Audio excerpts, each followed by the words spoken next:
départemental vous remercier pour cette sensibilisation en lien avec le projet Kobikisa, qui n'est que, d'après ce que j'ai entendu, la continuité du projet Lissungi.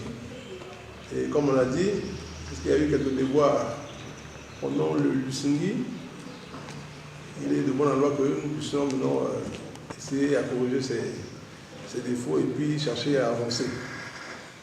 Merci, monsieur le DG, pour cette sensibilisation, docteur monsieur le directeur.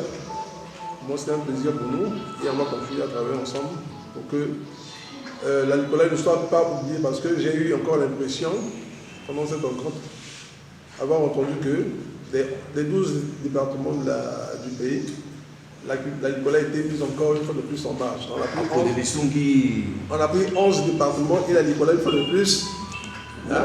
Bon, non, c'est pas rien. C'est juste pour dire que c'est par notre manière de faire que nous attirerons les grâces des bailleurs de fonds, les grâces des PTF, et on va peut-être avancer. Merci, professeur, pour votre sensibilisation. Je voudrais d'abord vous remercier en ce samedi, jour de week-end, où tout le monde va se reposer. Nous sommes venus pour une sensibilisation par rapport à ce projet qu'on appelle Kobikisa, c'est-à-dire sauver. L'avantage de la Likwala, c'est que vous avez connu un projet qu'on appelait Lissungi et qui a fermé ses portes le 22 février. Ce projet, Lissungi, avait également pour but de renforcer le système de santé. Nous étions un peu inquiets des résultats de la Likwala malgré le projet Lissungi. Le directeur départemental était présent à Belize et les résultats étaient mitigés. Les indicateurs de la santé de la Likwala sont restés au rouge. On n'a pas senti vraiment une franche amélioration. Il y a eu amélioration, mais pas l'amélioration que nous attendions par rapport aux activités du projet. Et ceux qui venaient faire l'évaluation de ce projet disaient toujours la Likwala ne décolle pas, la Likwala ne décolle pas. Pour preuve, on avait mis beaucoup d'argent dans la Likwala. Cet argent est resté, ça n'a pas été détourné. Le projet finit avec, dans la cagnotte de la Likwala, 3 milliards de francs CFA. C'est-à-dire que vous n'avez même pas utilisé plus de la moitié de ce qui a été déterminé de la Likwala. Il y a des problèmes. Ce n'est pas que le projet n'a pas voulu vous donner, mais c'est parce que, quand on parle de subsides, quand on faisait l'évaluation, vous n'aviez pas suffisamment de points pour prendre cet argent. Donc il y avait des problèmes. Le coordonnateur du projet Lissungi a été en votre faveur en disant il y a d'autres problèmes spécifiques au niveau de la Likwala qui font qu'on ne peut pas comparer la Likwala et par exemple la Likoumou, ce n'est pas possible. Là où je mets 1 heure pour arriver, dans la Likwala il faut 2 jours. Je disais que je vais aller à Boignela, mais il faut 2 jours. Donc vous voyez, ce n'est pas les mêmes problèmes. Constatant donc les problèmes de mauvaise performance de nos systèmes de santé, le Congo, le gouvernement avait donc contracté un prêt, cette fois-ci pas seulement pour la Likwala, mais pour toute la République. Et donc ce projet a mis en place une équipe qu'on appelait Médecins d'Afrique, qui est allée faire l'évaluation des formations sanitaires dans toute la République, sauf la Likwala, puisque ici, vous aviez Lissungi qui était en marche. Et les résultats de cette enquête montrent que le système de santé pose des problèmes, comme la Likwala. Donc c'est comme si on est toujours au même niveau. Et on a donc tiré beaucoup de leçons de cette enquête. Cette fois-ci, au moins, les problèmes que pose la santé dans notre système ont été bien écrits, ça existe, les rapports existent. Et c'est en fonction de ce rapport que le projet Kobikisa a souscrit donc de mettre à la disposition des formations sanitaires de la République un peu d'argent pour booster le système. Ce n'est pas pour améliorer, ce n'est pas pour régler tous les problèmes, mais c'est pour pousser un peu, impulser un peu les formations sanitaires des différents départements pour impulser un peu, pousser un peu à l'amélioration. Pour ce faire, donc, comme vous le connaissez, le projet de Lissungi, il a été demandé au département d'avoir un contrat de performance avec la banque. Je crois que la Nicolas a ce contrat, mais que nous allons réviser par rapport au projet lui-même. Et chaque structure devait avoir un plan de management, un plan où il écrit ses priorités. Par exemple, nous venons de l'hôpital de Dolisie et du Fondo, l'hôpital de base, où on se rend compte qu'il n'y a pas d'eau. Je prends un exemple comme ça. Donc l'eau pour l'hygiène doit être une priorité. Ok? Il ne s'agit pas de dire je vais payer, je vais acheter l'ordinateur. Non. On te dit mais comment on a un bloc opératoire? Comment est-ce qu'on a un bloc d'accouchement où il n'y a pas d'eau? Donc si c'est le problème, c'est l'eau, comment faire pour faire? Donc chaque hôpital, chaque structure, chaque CCI, etc. rendre sa structure fréquentable, améliorer ses recettes. Si aujourd'hui nous parlons de la décentralisation, d'ailleurs c'est pour ça que vous êtes là, puisque aujourd'hui les formations sanitaires dépendent du conseil municipal. Le directeur aujourd'hui n'est pas le seul responsable de la structure. Un directeur aujourd'hui ne peut pas aller engager les dépenses de l'hôpital seul. Non. Chaque hôpital doit être doté d'un comité de gestion. Chaque CCI doit être doté d'un comité de santé. Les dépenses doivent se faire collégialement. Parce qu'on a vu encore des directeurs qui seuls vont au marché pour acheter ceci. Ce n'est pas possible. Si c'est cela comme puisque l'hôpital vous revient, c'est à vous de frapper. On ne peut plus autoriser qu'un directeur fasse des achats. Il n'a pas le droit de faire des achats. C'est le comité de gestion qui détermine les priorités qui fait les achats. Donc, une des premières conditions pour que vous ayez les fonds d'investissement qui sont à votre disposition, c'est que vous ayez un comité de santé au niveau des CCI. Il faut que les hôpitaux de base, le Fondo, Bétou, il faut que vous ayez un comité de gestion. S'il n'y a pas ce comité de gestion, vous n'aurez pas les solutions. Là, vous n'aurez pas. Parce que la responsabilité, il y a l'hôpital est privé, je crois. Bon, c'est encore ça, on va le mettre au plan de CCI. Là aussi, il faut qu'il y ait un comité de santé. Obligatoirement. S'il n'y a pas de comité de santé, il n'y a pas de souci. Parce que nous voulons, ce n'est pas nous d'ailleurs, c'est les textes qui le disent.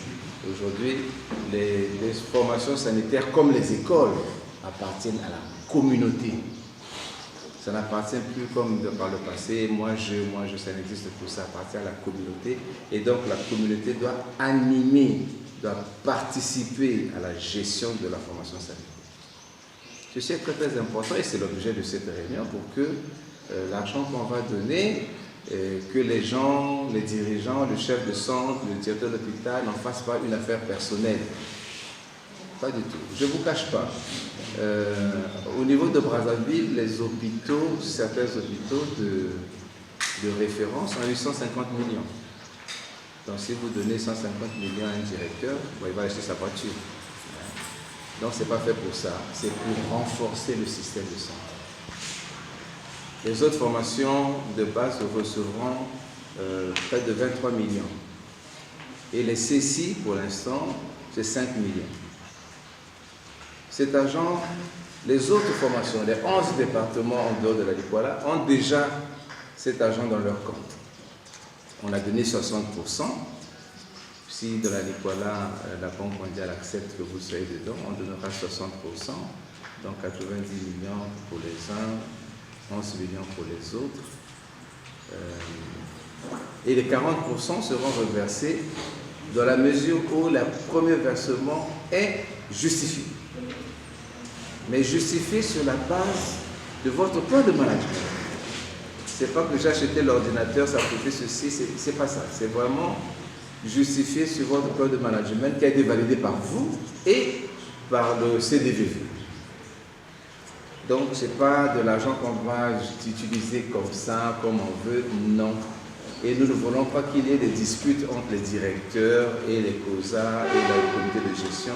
C'est pour ça que nous appelons vivement à ce que les comités de gestion soient mis en place, que cet argent soit utilisé à bon escient en fonction de vos besoins des besoins qui sont écrits, qui sont non seulement écrits, mais qui ont été budgétisés et qui rentrent dans votre budget. Il ne faudrait pas rêver grand. Il ne faut pas rêver des choses par rapport à votre budget que vous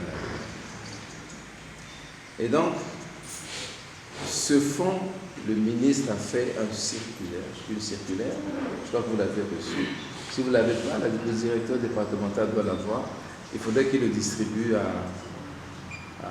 tous les chefs de centre, à tous les directeurs.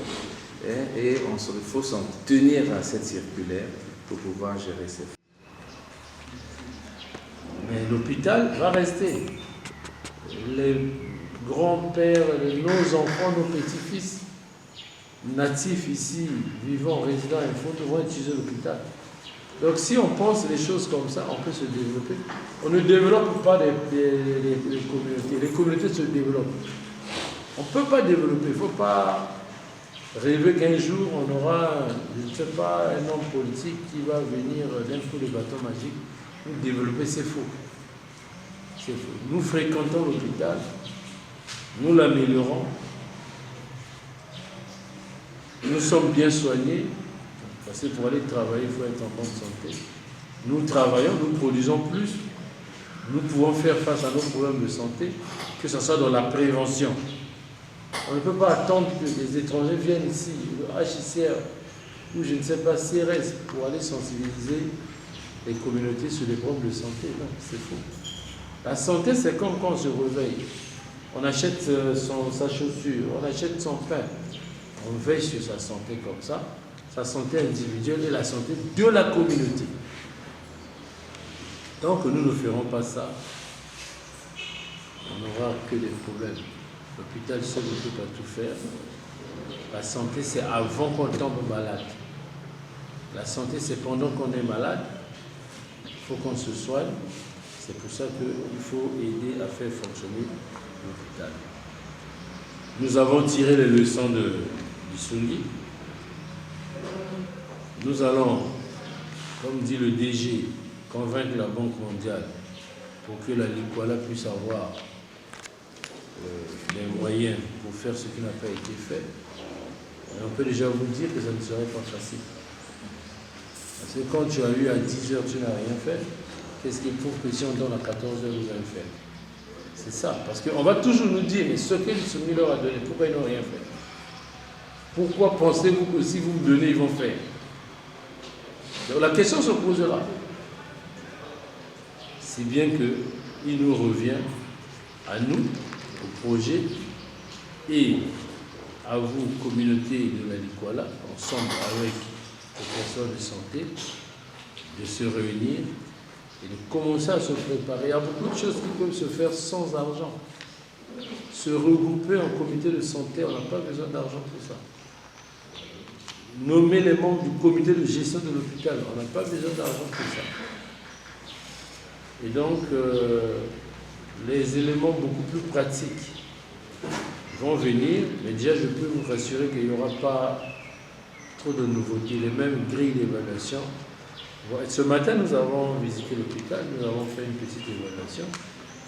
Donc, ça va être dans ce sens-là. Dans la Likwala, travaillons. Les organes qui ont été mis en place, comme le CDVV, doivent continuer à faire son travail. Nous allons revenir peut-être au début du mois de mai pour venir faire l'évaluation. Parce que dans la Likwala, on ne peut pas considérer que ça ne s'est pas arrêté. On peut considérer que ça continue. Donc nous allons prendre le relais rapidement et celui pour venir faire l'évaluation. Donc cette évaluation-là donnera des points et ces points-là seront convertis en argent. Donc nous sommes confrontés à beaucoup de difficultés. Donc tous ceux que les autres ont eu à bénéficier comme d'informations, ils ont eu de nouveaux registres. Donc beaucoup de choses ont été transformées au niveau de ce qui était pris en compte par le projet de Sungi. Bon, tel que le coordinateur dit, qu'à compter du mois de mai, je crois, à peu près mai, ils vont passer pour évaluer. Bon, l'évaluation, c'est un jugement de base, des performances. Mais on peut juger ce que vous avez appris dès lors que le CECI est profane de beaucoup de choses. Mais qu'allons-nous faire à cet effet pendant ces évaluations? Parce que vous venez m'évaluer ce que vous avez donné comme cours. C'est un enseignant qui évalue son élève après avoir enseigné la leçon. Donc c'est un peu... Oui, merci. Malgré les projets, vos structures fonctionnent. Donc, il n'y a pas à avoir peur de l'évaluation. Même si vous n'avez rien, acceptez qu'on vienne voir. Au contraire, c'est bien pour vous qu'on constate qu'il y a 0 ici. Parce qu'il y aura une autre évaluation. Si la prochaine évaluation trouve que vous êtes parti de 1 à 5, c'est très très bien pour vous. Ok? Il ne faut pas avoir peur de l'évaluation. L'évaluation, ce n'est pas punitif. Dit la société civile, le projet n'a fait que copier dessus. Le comité départemental de vérification et de validation. Il vérifie quoi? Il vérifie les performances des CECI et de leurs hôpitaux. Il valide quoi? Il valide ces chiffres-là transformés en argent. Mais il est composé de qui? Le conseil départemental, le secrétaire général de la préfecture, le directeur départemental et les membres de la société civile. Donc les COSA, les ONG, on n'invente rien, tout est déjà là. Mais le CDVV ne peut pas attendre qu'on l'implique, non, c'est lui le patron. Le comité de gestion, c'est le président du conseil départemental qui est patron là-bas. Donc on ne peut pas impliquer la communauté. La communauté doit s'impliquer, interpeller, décider, arrêter les priorités. Un projet ne peut pas venir. Moi je viens de Brazzaville. Comment je peux venir dire aux gens de Bétou qu'il vous faut ça? C'est pas vrai. C'est parce que nous avons sillonné l'hôpital que nous nous sommes rendus compte qu'on a des toilettes où il n'y a pas d'eau. Mais quand on voit des installations, on dit non, non, non, ici les tuyaux ne marchent pas. Mais ça, la communauté des fonds le sait déjà avant qu'on nous donne notre visite. Si on dit demain on va donner l'argent, est-ce que la communauté ne peut pas attendre que le projet puisse dicter les priorités à faire avec cet argent-là? Ce n'est pas possible. C'est le CDVV d'un fonds qui se réunit, qui regarde les conclusions du comité de gestion et qui dit voilà la priorité. Ce n'est que sur ça qu'on va évaluer. Donc, n'attendez pas à ce qu'on vous implique. Impliquez-vous, interpellez. Oui, d'accord. Vous voyez le niveau de l'essentiel, c'est un peu comme l'Assemblée fait. L'Assemblée interpelle le gouvernement. Mais si l'Assemblée attend que le gouvernement l'implique, mais c'est deux pouvoirs différents.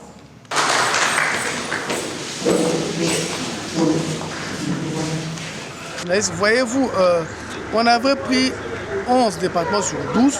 La Likwala a été écartée parce qu'il y avait le projet de Sungi. Oui, c'est vrai. Mais lorsqu'on oublie que ça a pensé qu'il faut intégrer la Likwala, c'est pour nous un grand succès, un honneur, parce qu'avec le Sungi, on a eu des résultats un peu mitigés. Mais oublie que ça viendrait encore nous aider à pouvoir booster un peu les résultats, parce que ce n'est pas facile. Voyez-vous que la Likwala était un département là où 70% c'est l'eau et 30% c'est la terre ferme. Mais la terre ferme aussi, il faut y comprendre. Donc, pour nous, c'est vraiment un grand soulagement que le projet Koubikissa vienne dans la Likwala.